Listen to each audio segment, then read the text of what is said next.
안녕하세요. 김경희입니다.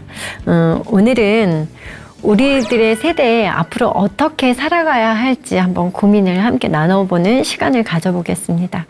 5060 세대, 뭐라고 부를까요, 요즘에? 혹시 마처 세대라는 말 들어보셨을까요? 부모님을 마지막으로 부양하는 세대. 그럴 때 그리고 자녀들에게 부양을 이제 안 하는 그런 첫 세대. 자녀들이 부양하지 않는 첫 세대. 그래서 마처 세대가 바로 5060 세대입니다. 이제 확실히 아셨죠? 네, 마처 세대입니다. 그러면 또 5060 세대를 무슨 세대라고 또 할까요? 간단한 말로. 샌드위치. 어떻게 아셨어요? 네, 샌드위치 세대. 외국에서는 샌드위치 세대라고 하고요. 우리나라에서는 그 비슷한 말이 낀 세대라고 해요. 낀 세대. 네. 부모님에게 그리고 자식에게 끼어 있어서 정말 힘겨운 삶을, 그러면서도 힘겹지만 또 되게 용감한 삶을 살고 있는 그런 세대를 말하는 것이죠. 여러분도 지금 5060 세대에 살고 계시죠? 네, 저도 마찬가지입니다. 오늘 사례를 통해서 정말 이런 낀 세대인 우리 세대가 어떻게 살아가야지 정말 잘 살아가는지에 대해서 함께 이야기를 나누어 보려고 합니다. 아버지와 아내 사이에서 너무나 힘든 그런 고민을 하는 사례자의 이야기이고요. 이 이야기를 통해서 우리가 정말 어떻게 살아가야 할지 한번 고민해 보는 시간을 마련해 보겠습니다. 또한 방청객들도 오늘 이 사연을 보면서요, 댓글도 많이 달아주시고 또 어떤 고민을 함께 하는 그런 시간을 가져봤으면 합니다. 사례자는 남성분이었습니다. 교회 오빠로 아내를 만났습니다. 교회에서 만났기 때문에 어떤 신앙적인 부분이 되게 잘 맞았던 것 같아요, 두 분이. 그래서 어떤 경제적인 것보다는 정서적으로 되게 풍요로운 결혼 생활을 했던 그런 부부입니다. 어떤 것이 정서적인 풍요로움일까요? 정서적인 풍요로움 하면 어떤 생각이 나세요? 같은 생각과 가치관. 네, 가치관이 비슷하거나, 그리고 뭔가 취미생활도 좀 많이 비슷하고요. 그리고 일단은 신앙심이 비슷하기 때문에 무엇을 이야기해도 막 잘 통하고 막 케미가 잘 맞는다고 하죠. 그런 부부라서 너무너무 사례자는 행복함을 이야기하셨습니다. 그리고 또한 아이들도, 그런 부모님의 모습을 보고 자란 아이들도 정말 되게 행복한 삶을, 경제적으로 많이 풍요롭지 않았다고 해요. 그럼에도 불구하고 아이들이 학교 갔다 오면 엄마, 나는 너무 행복해요. 오늘 친구네 집에 놀러 갔었는데요.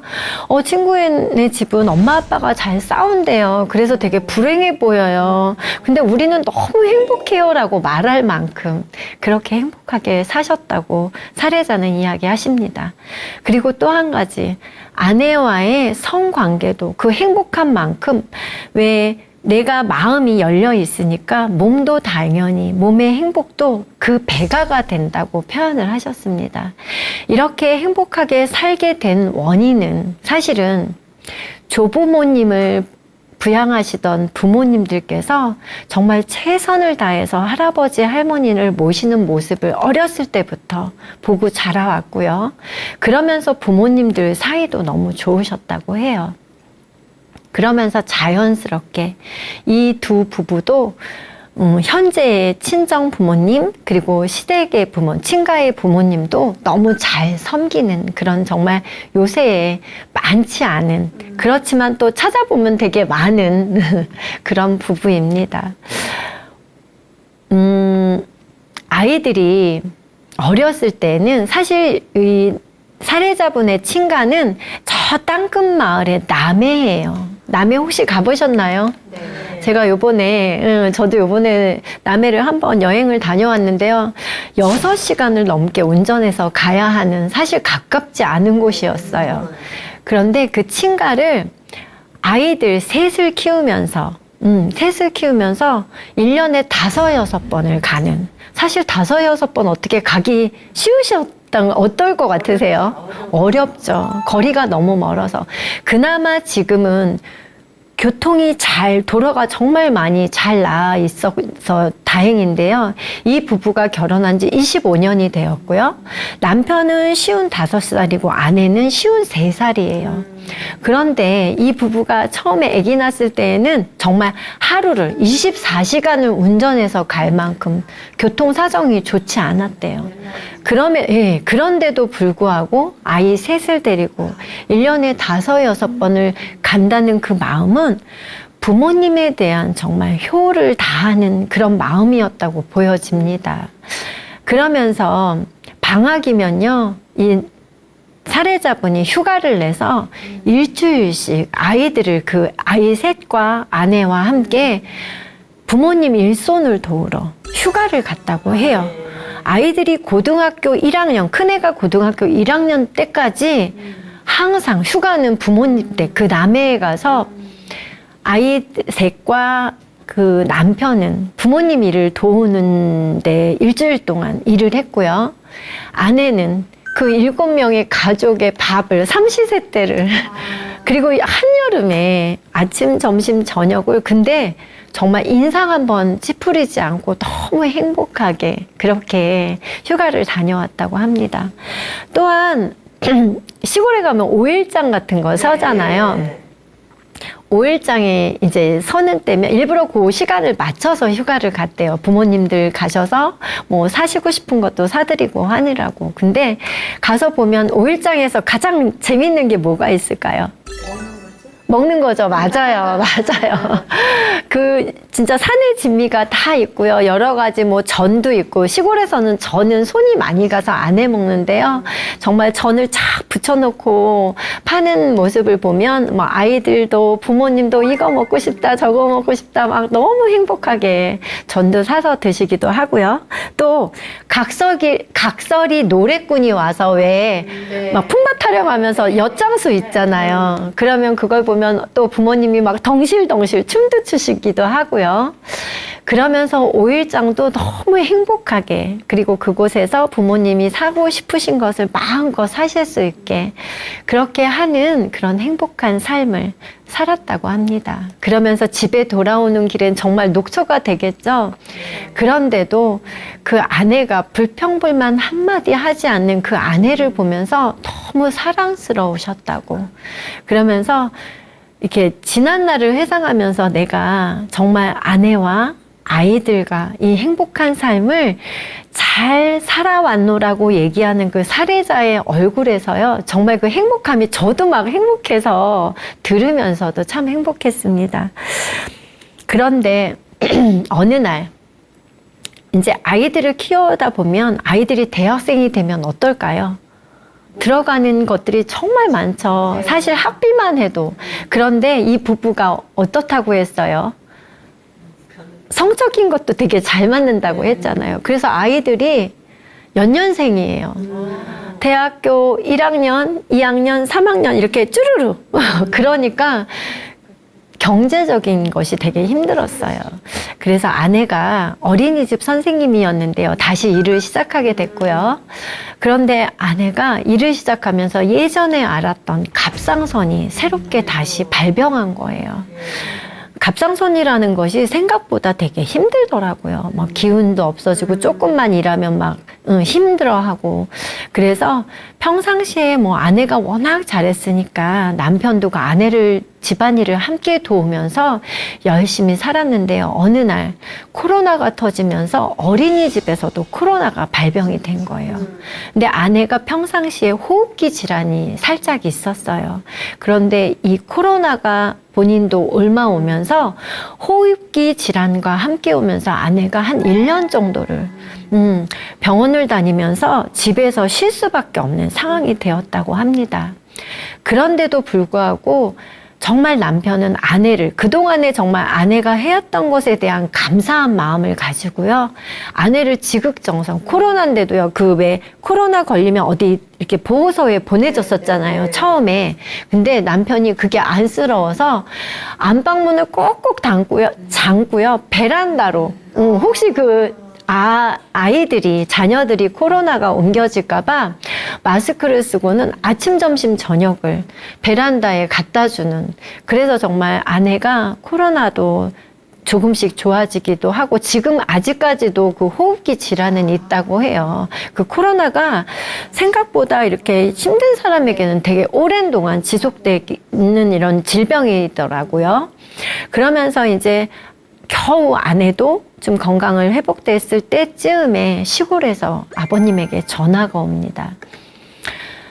평상시에 막내 아들의 가장 자주 갔었고 늘 문안 인사를 드렸던 막내 아들을 가장 기댔던 아버님께서 혼자 사셨다고 해요.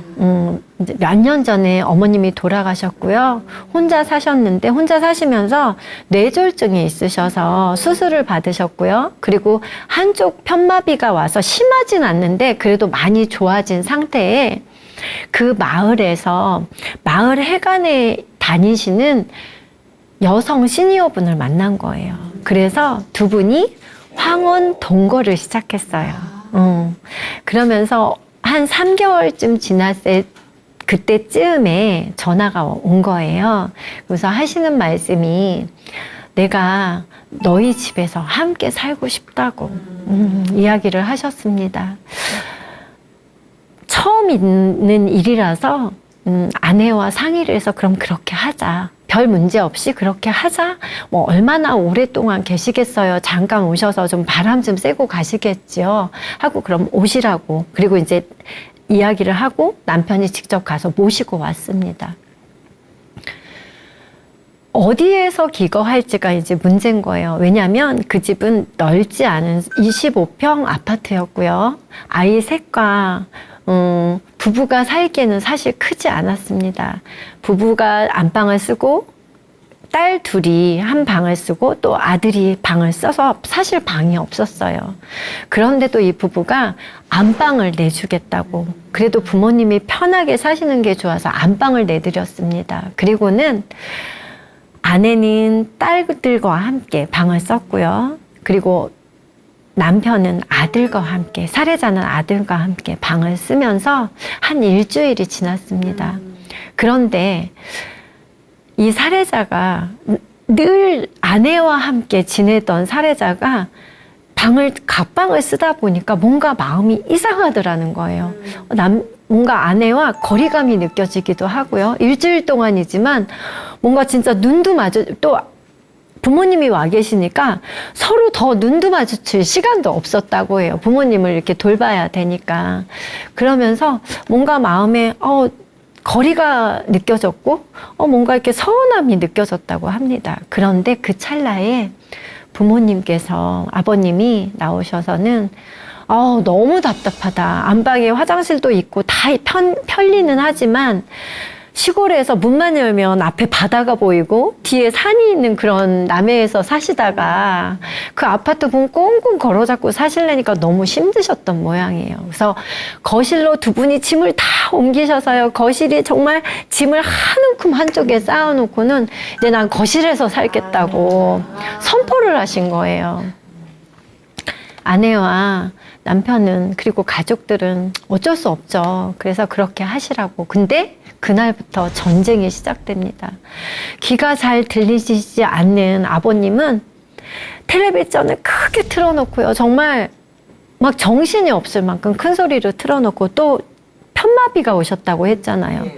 화장실 문도 늘 활짝 열어놓고 볼일을 보시는 거예요. 아이들이 나오다가 막 화들짝 놀랄 만큼 그런 어떤 기본적인 생활이 잘 안 되는 그런 시간을 한 1년 정도 지냈다고 합니다.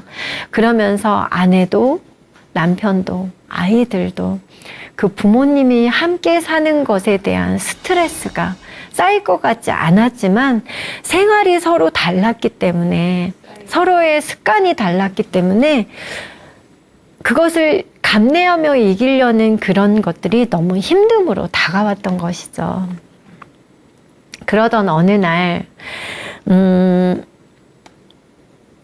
아버지께서 또 좀 불편함을 느끼셨는지 형네 집에 가서 사시겠다고, 거기 방이 많으니까 내가 거기 가서 사시겠다고 이야기를 하셨다고 합니다.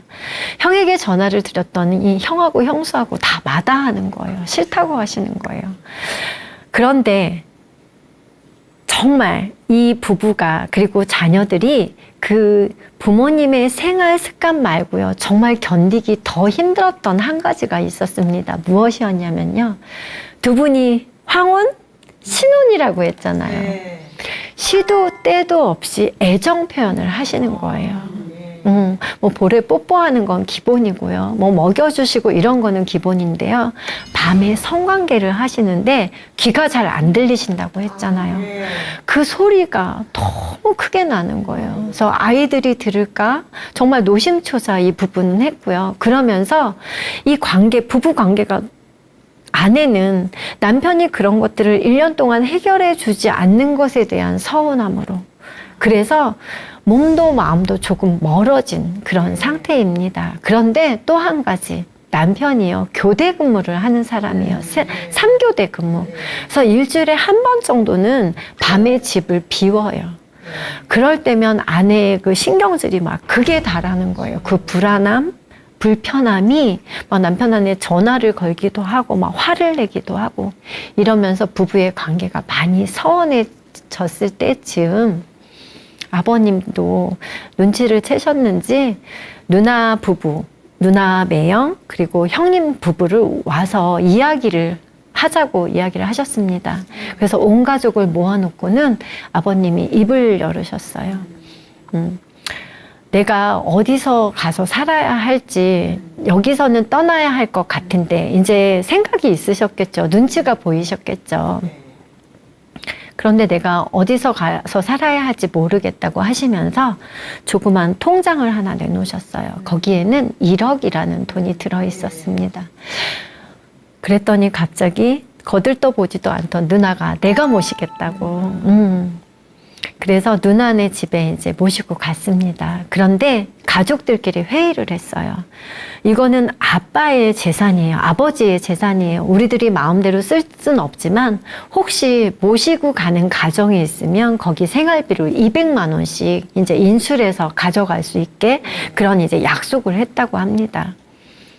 그래서 첫 달부터 이제 누나가 200만 원을 가져갔고요. 그리고 누나가 아버님 그리고 새 어머님을 모신 거죠. 아니나 다를까 3달쯤 되었을 때 아버님에게서 전화가 옵니다. 누나네 집에 더 이상은 못 있겠다고. 그리고 누나도 동생에게 전화가 와서 정말 매형 보기 부끄럽고 애들 보기 너무 부끄러워서 내가 남 부끄러워서 내가 누구한테도 말 못하고 나 너무 힘들었다. 너가 좀 모시고 가면 안 되겠니? 라고 이야기하는 것입니다. 이 동생은 어땠을 것 같으세요? 동생은 어땠을까요? 마음이. 정말 그 1년이라는 시간이 정말 주마등처럼 지나가면서 내가 이 아버님을 모시고 올 수 있을지에 대한, 그리고 아내의 얼굴이 더 크게 떠올랐던 거예요.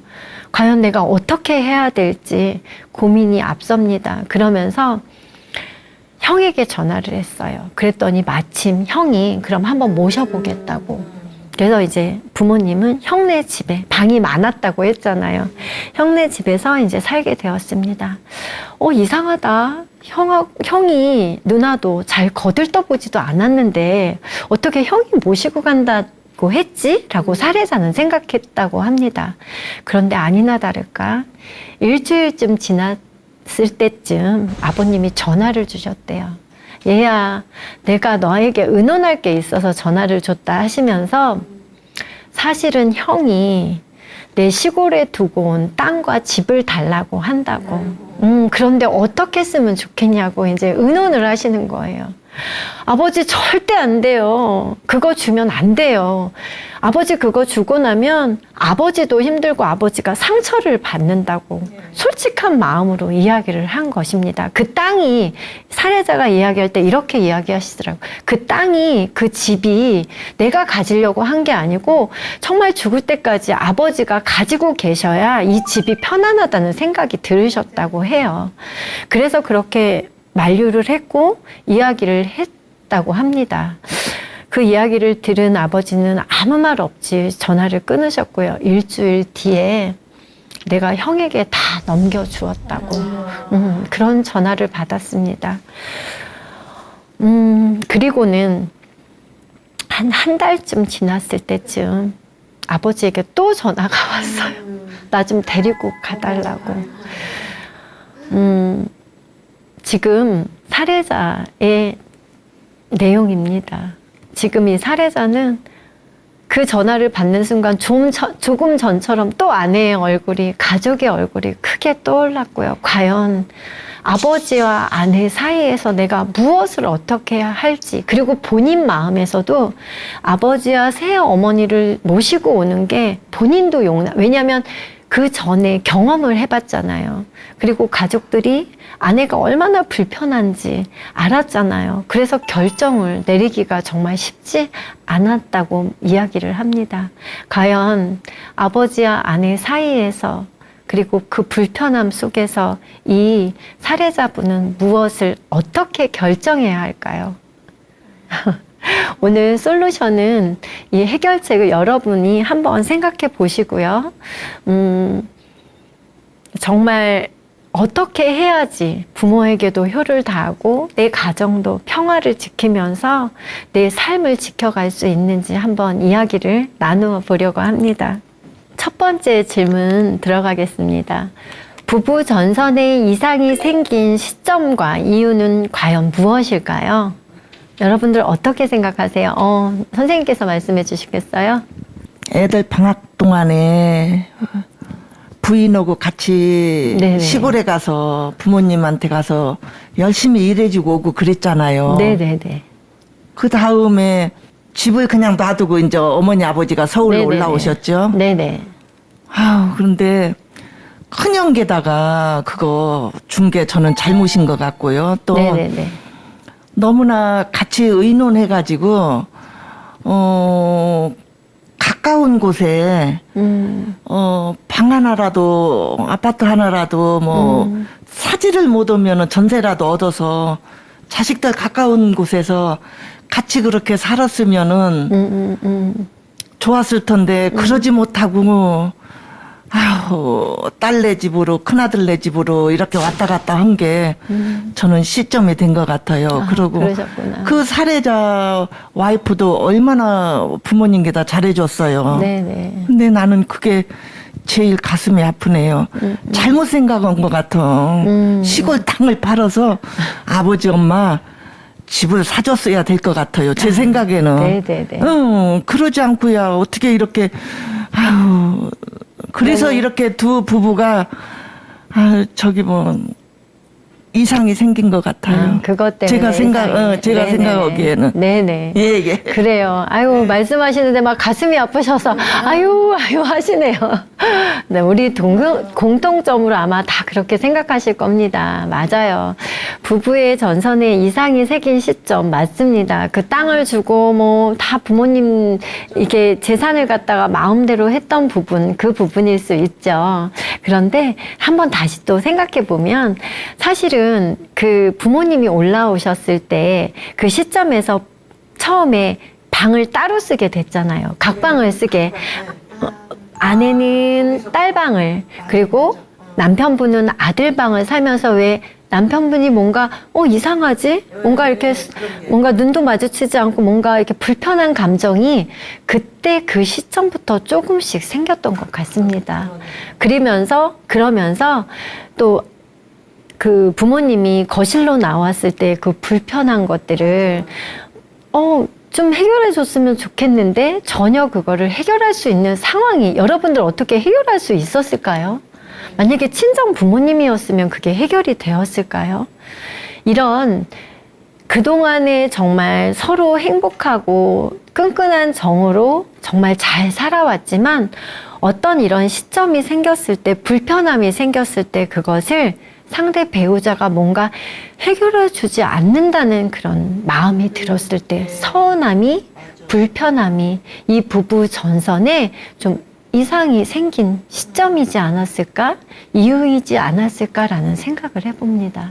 그렇게 생각이 드시나요? 네.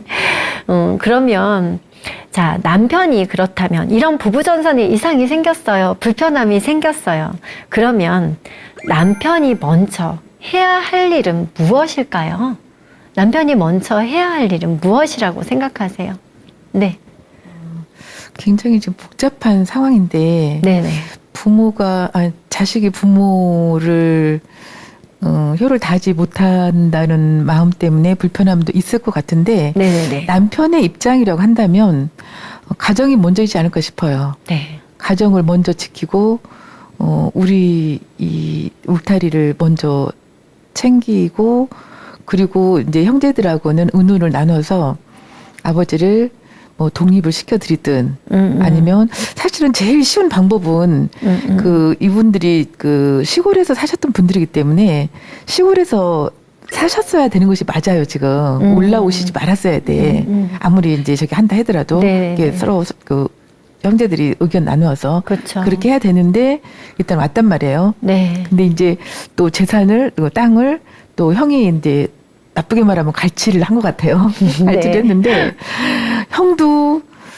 형은 노릇을 잘 못하는 것 같고 못하고 나쁘게 말하면 좀 사악한 것 같고 그렇긴 한데 어쨌거나 아버지한테는 1억이라는 재산에서 너나가 조금 이제 그 생활비를 쓰고 남은 돈 있단 말이에요. 네. 그러면 그거를 가지고 이렇게 뭐 이렇게 잠깐 옆에 어디 뭐 좀 싼 데라도 해서 독립을 시켜드리고 이제 형제들이 돌아가면서 이렇게 한 번씩 살펴보는 네네네. 그런 쪽으로 가야 되지 않을까 싶은 생각이 들어요. 네네. 일단은 이 남편 입장에서는 가정이 먼저이지 않을까 싶어요. 더군다나 가정이 자녀들, 먼저이지 않을까. 자녀들도 네네. 있으니까 네.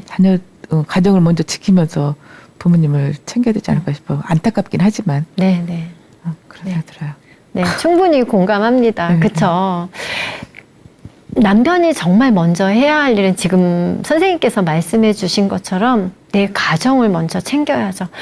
부모님을 챙기다가 내 가정이 만약에 무너지고 없어지면 어떻게 할까요? 정말 필요 없는 일이잖아요. 중요한 것은 남편은 일단 아내의 마음을 헤아려 보는 것이 어떨까요? 아내의 마음을 어떻게 헤아릴까요? 대화를 하지 않으면 아내의 마음이 알 수가 없어요. 그렇기 때문에 남편은 우선은 제일 먼저 해야 할 일은 아내와 이야기를 해야죠. 그래서 아내의 생각이 어떤지, 부모님이 이렇게 우리 집에 오시고 싶다 하는데 당신 생각은 어떤지 한번 물어봐야 합니다. 그리고 또 한 가지는 아내에게 물어본과 동시에 내 마음도 솔직히 이야기를 해야 해요. 그래야 부부의 신뢰감이 같이 생기잖아요. 사실 이 남편도, 이 살해자분도 부모님이 오시는 게 좋을까요?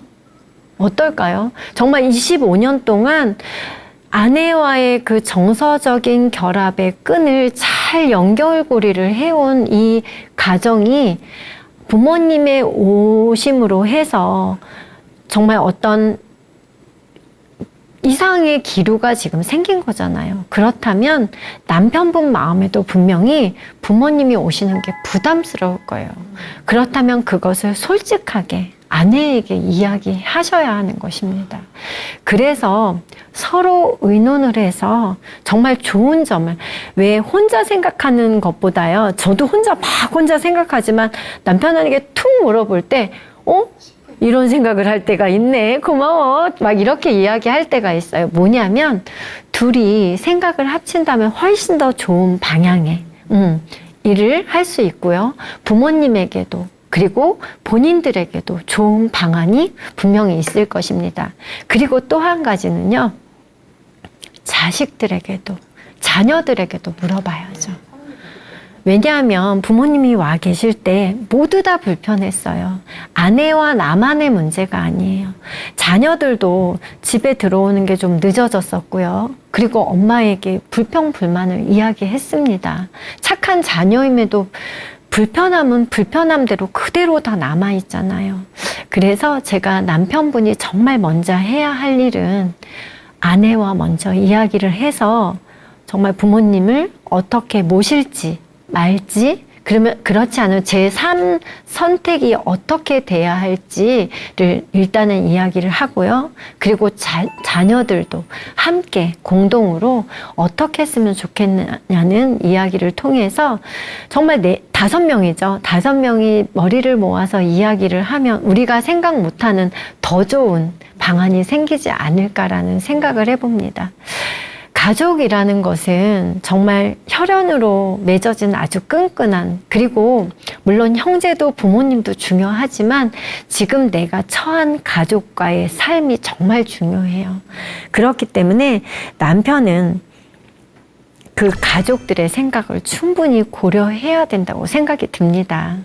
그 다음에 부모님을 생각해도 누구라도 그분한테 잘못했다고 말할 사람 혹시 여기 있으세요? 없으시죠? 예.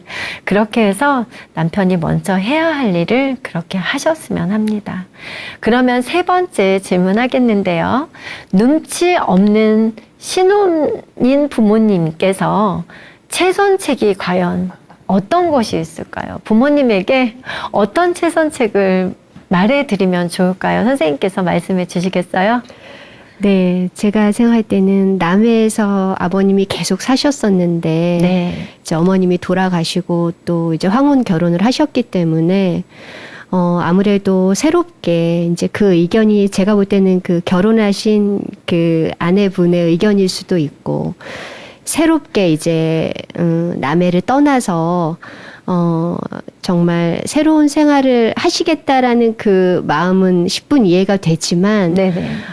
그런데 아무리 그 친자식이고 하지만 이제 결혼을 해서 살고 있고 근데 이제 이 부모님이 그 자녀분의 집을 돌아다니시면서 많이 느끼셨을 것 같아요. 네. 네, 그래서 부모님에게는 죄송한 말씀이지만 친자식 집에서 사시는 게 내 맘 같지만은 않으시다라는 거를 느끼셨을 것 같아요. 네, 맞아요. 그래서 또 혼자 계신 것도 아니고 옆에 또 이제 새로 결혼하신 분도 있고 또 정말 알콩달콩 지금 사셔야 되는 상황인데 아마 그 3분의 자녀의 집에서 사시면서 아마 많이 깨달으셨을 것 같아요. 네. 네. 그래서 그냥 무작정 지금 이제 이렇게 시작을 했기 때문에 재산이나 여러 가지 문제들이 많이 지금 이제 어쨌든 벌어진 상황이잖아요.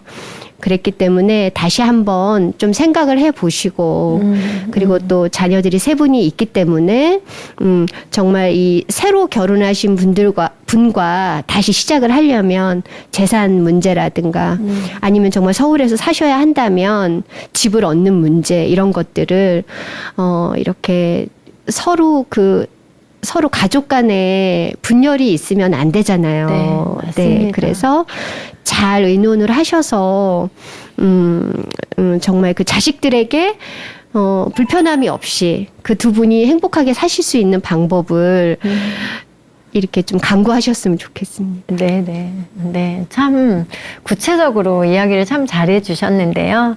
맞습니다.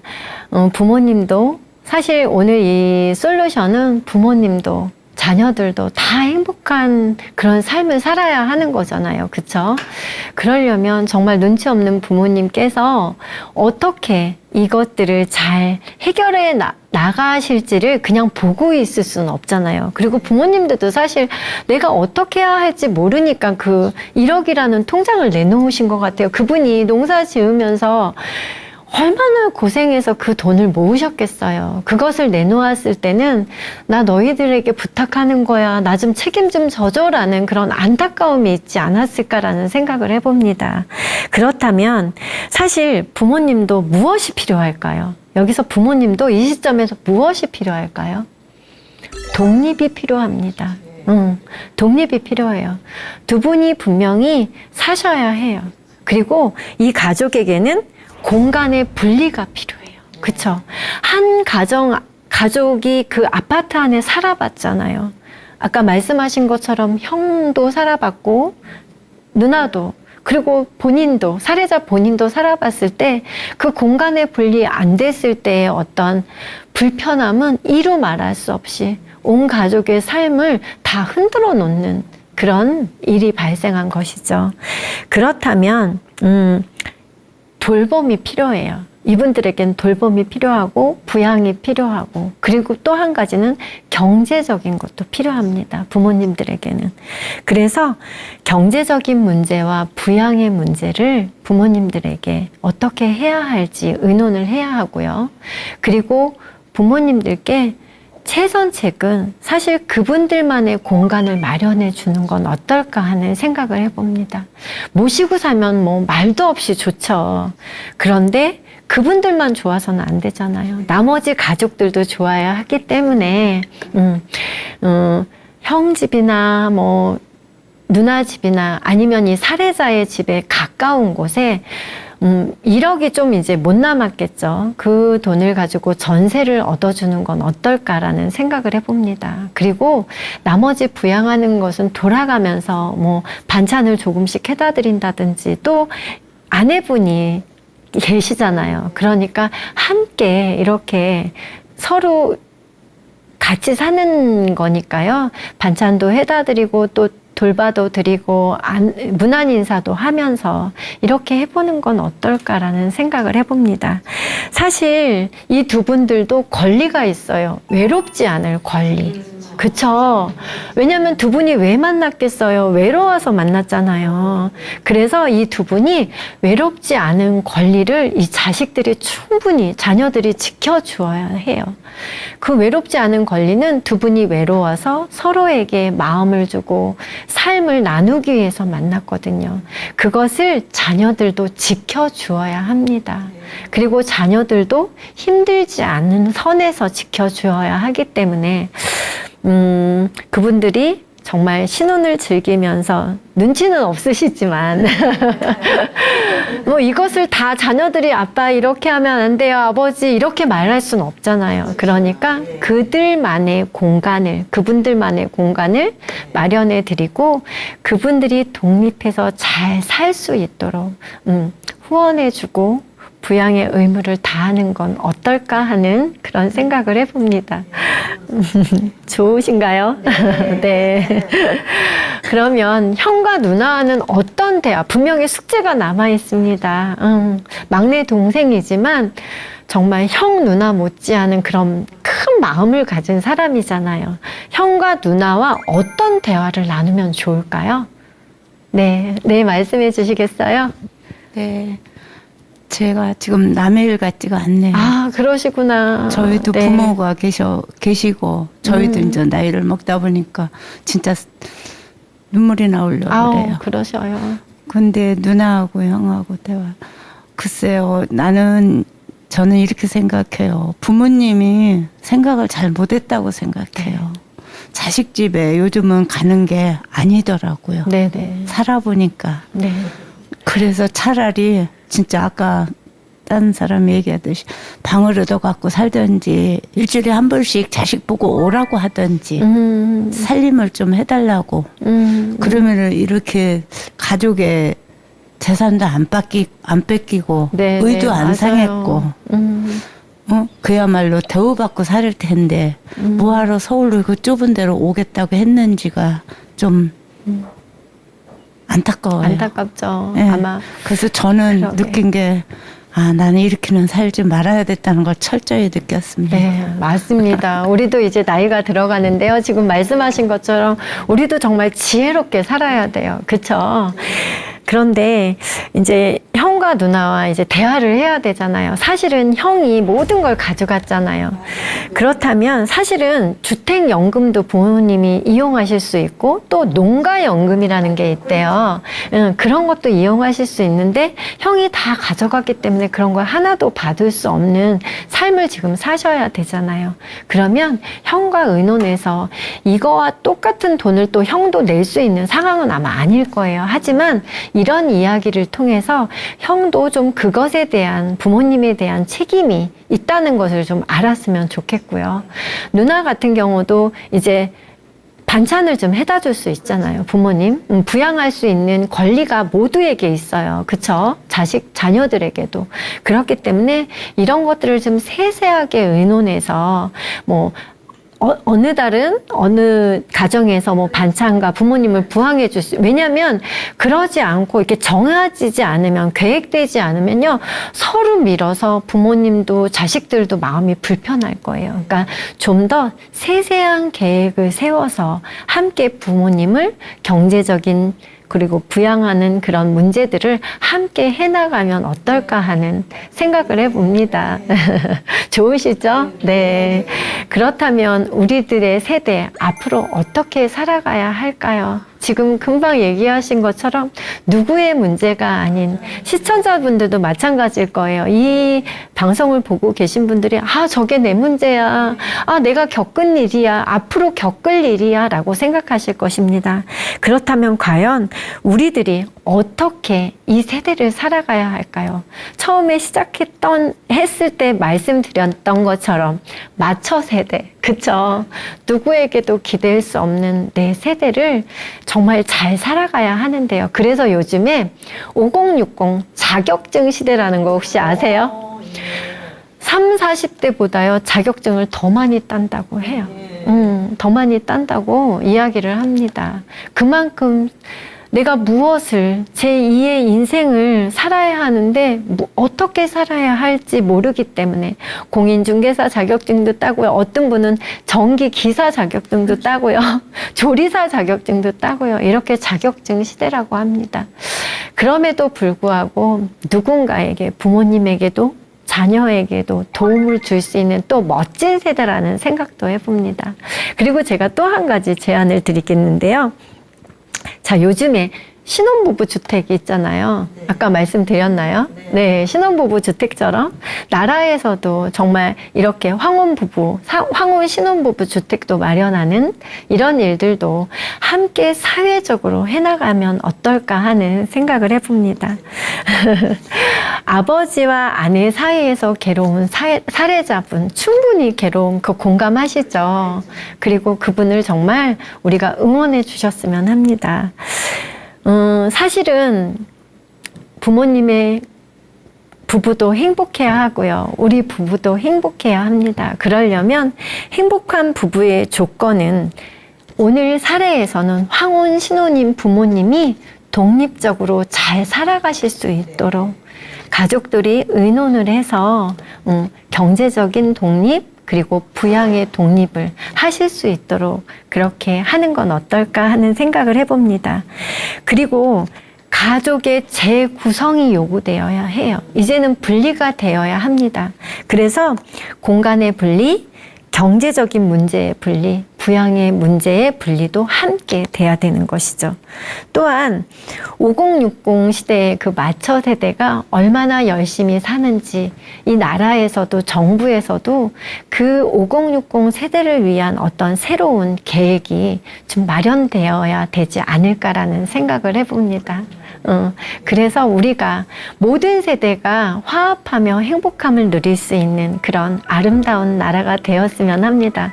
여러분들도 그렇게 생각하세요? 자, 그런 나라가 되기까지 우리도 꿈꾸면서 지금 현대에서 여러분의 삶을 행복하게 사시기를 응원하겠습니다. 제 강의는 여기서 마치겠습니다. 감사합니다.